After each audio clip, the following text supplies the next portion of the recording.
శ్రీ మహాగణాధిపతయే నమః, శ్రీమాత్రే నమః. మాచిరాజ్ భక్తి ప్రేక్షకులందరికీ నమస్కారం. షష్టగ్రహ కూటమి అంటే ఏంటో, షష్టగ్రహ కూటమి ఎప్పుడు ఏర్పడుతుందో, ఈ షష్టగ్రహ కూటమి వల్ల ద్వాదశ రాశుల వాళ్ళకి ఎలాంటి ఫలితాలు వస్తాయో, షష్టగ్రహ కూటమిలో ఏ రాశి వాళ్ళకి ఏ గ్రహాలు యోగిస్తున్నాయో, ఏ గ్రహాలు వ్యతిరేక ఫలితాలు ఇస్తున్నాయో, షష్టగ్రహ కూటమి ఎన్ని నెలల వరకు దాని ప్రభావాన్ని చూపిస్తుందో, షష్టగ్రహ కూటమి సందర్భంగా గ్రహాలు యోగించాలంటే పాటించాల్సిన పరిహారాలేంటో, ద్వాదశ రాశుల మీద షష్టగ్రహ కూటమి ప్రభావం ఏ విధంగా పనిచేస్తుందో ఈ వీడియోలో మనం తెలుసుకుందాం. జ్యోతిష శాస్త్రపరంగా 2025 సంవత్సరం మార్చి నెల 28వ తేదీ పూర్వాభాద్ర నక్షత్రం 4వ పాదంలోకి చంద్రుడు ప్రవేశిస్తున్నాడు. అలా ప్రవేశించగానే ఖగోళంలో 6 గ్రహాలు మీనరాశిలో ఉంటున్నాయి. ఆ 6 గ్రహాలు ఏంటంటే రవి, చంద్రుడు, బుధుడు, శుక్రుడు, శని, రాహువు. ఈ 6 గ్రహాలు కూడా మీనరాశిలో ఉంటున్నాయి.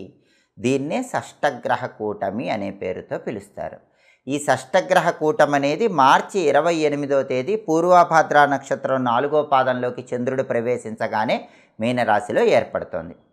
మరి ఈ షష్టగ్రహ కూటమి ప్రభావము ద్వాదశ రాశుల మీద ఎలాంటి ప్రభావాన్ని కలిగింపజేస్తుంది, ఎన్ని నెలలు ఈ షష్టగ్రహ కూటమి ప్రభావం ఉంటుంది, ఈ విషయాలు మనం పరిశీలిస్తే షష్టగ్రహ కూటమి ప్రభావము ఏ రాశి మీదైనా సరే 2 నెలల నుంచి 3 నెలల పాటు పనిచేస్తూ ఉంటుంది.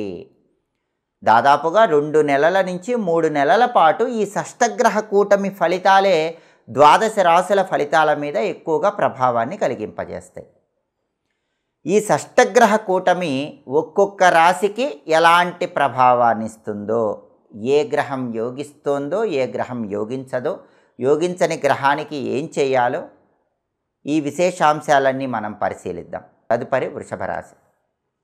వృషభ రాశి వాళ్ళకి షష్టగ్రహ కూటమి ప్రభావం ఏ విధంగా ఉంటుందంటే, వృషభ రాశి వాళ్ళకి ఈ షష్టగ్రహ కూటమి లాభస్థానంలో 11వ స్థానంలో ఏర్పడుతోంది.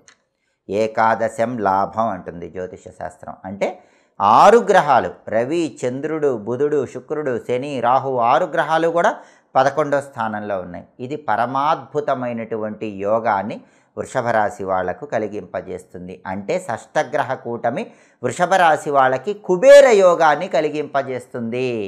ఈ షష్టగ్రహ కూటమి ప్రభావం వల్ల 2 నుంచి 3 నెలల్లో వృషభ రాశి వాళ్ళు అపర కుబేరులయ్యే విధంగా ధన సంపాదన చేయగలుగుతారు.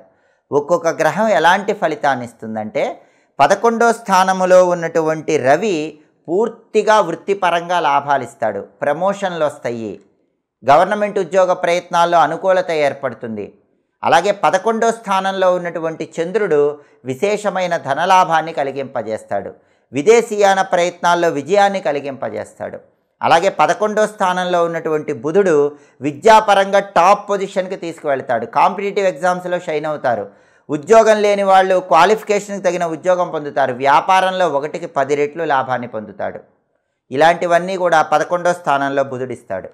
అలాగే 11వ స్థానంలో ఉన్న శుక్రుడు ఏమిస్తాడంటే, స్త్రీల యొక్క విశేషమైన సహాయ సహకారాలు లభిస్తాయి, వాటి వల్ల ముఖ్యమైన పనులు పూర్తి చేసుకుంటారు, ఆకస్మిక ధనప్రాప్తి యోగం ఉంటుంది, సినిమా టీవీ రంగాల్లో, సంగీత నాట్య రంగాల్లో బ్రహ్మాండమైన టాప్ పొజిషన్కి వెళ్తారు, వివాహ ప్రయత్నాలు విజయవంతం అవుతాయి, భార్యాభర్తల మధ్య అన్యోన్యత కలుగుతుంది, దంపతుల కలహాలు తొలగిపోతాయి. ఇవన్నీ 11వ స్థానంలో శుక్రుడిస్తాడు. 11వ స్థానంలో శని కష్టానికి తగిన ఫలితం ఇస్తాడు, వృత్తిపరంగా మీరు ఎంత కష్టపడితే అంత టాప్ పొజిషన్ ఇస్తాడు. అలాగే 11వ స్థానంలో రాహు విదేశాలకు తీసుకువెళ్ళి బ్రహ్మాండమైన సక్సెస్ ఇస్తాడు, ఉన్నట్టుండి అత్యద్భుతమైన స్థాయిని ఇస్తాడు. స్నేహితుల యొక్క విశేషమైన సహాయ సహకారాల వల్ల అత్యుత్తమ స్థాయికి ఎదగలుగుతారు. అబ్రాడ్ వెళ్ళి చదువుకోవటం, ఉద్యోగం చేయటం, వ్యాపారం చేయటం, అబ్రాడ్కి వెళ్ళి టాప్ పొజిషన్లోకి వెళ్ళటం, ఉన్నట్టుండి జీవితంలో అత్యున్నత స్థాయికి ఎదగటం, ఇవన్నీ కూడా రాహు ఇస్తాడు. అంటే వృషభ రాశి వాళ్ళకి 11వ స్థానంలో లాభస్థానంలో రవి, చంద్రుడు, బుధుడు, శుక్రుడు, శని, రాహువు ఈ అద్భుతమైనటువంటి ఫలితాలు ఇస్తారు. కాబట్టి షష్టగ్రహ కూటమి వృషభ రాశి వాళ్ళకి విశేషమైన రాజయోగాన్ని ఇస్తుంది. 2 నుంచి 3 నెలల పాటు వృషభ రాశి వాళ్ళు నక్కతోక తొక్కినట్లే అని చెప్పటంలో ఏమాత్రం సందేహం లేదు. వృషభ రాశి వాళ్ళు ఎలాంటి పరిహారాలు పాటించుకోవాల్సిన అవసరం లేదు. ఇష్టదైవాన్ని మనసులో స్మరించుకోండి, ఇంకా అద్భుతమైన శుభ ఫలితాలు అందిపుచ్చుకోవచ్చు. కాబట్టి ఈ పరిహారాలు పాటించండి, సమస్త శుభాలను సిద్ధింపజేసుకోండి, గ్రహాల ప్రసన్నత పొందండి. ఎప్పటికప్పుడు జ్యోతిష శాస్త్రపరంగా ఆసక్తికరమైన విశేషాంశాలు తెలుసుకోవాలనుకుంటున్నారా? జ్యోతిష శాస్త్రపరమైనటువంటి రహస్యాలన్నీ తెలుసుకోవాలనుకుంటున్నారా? అయితే మా మాచిరాజు భక్తి ఛానల్ తప్పకుండా చూడండి. మా వీడియోస్ మీకు నచ్చినట్లయితే మా ఛానల్ లైక్ చేయండి, కామెంట్ చేయండి. మా ఛానల్ వీడియోస్ 10 మంది మిత్రులకు షేర్ చేయండి. మా ఛానల్ని సబ్స్క్రైబ్ చేసుకోండి. పక్కనున్న బెల్ సింబల్ నొక్కటం మాత్రం మర్చిపోకండి. సర్వే జనాః సుఖినో భవంతు. స్వస్తి.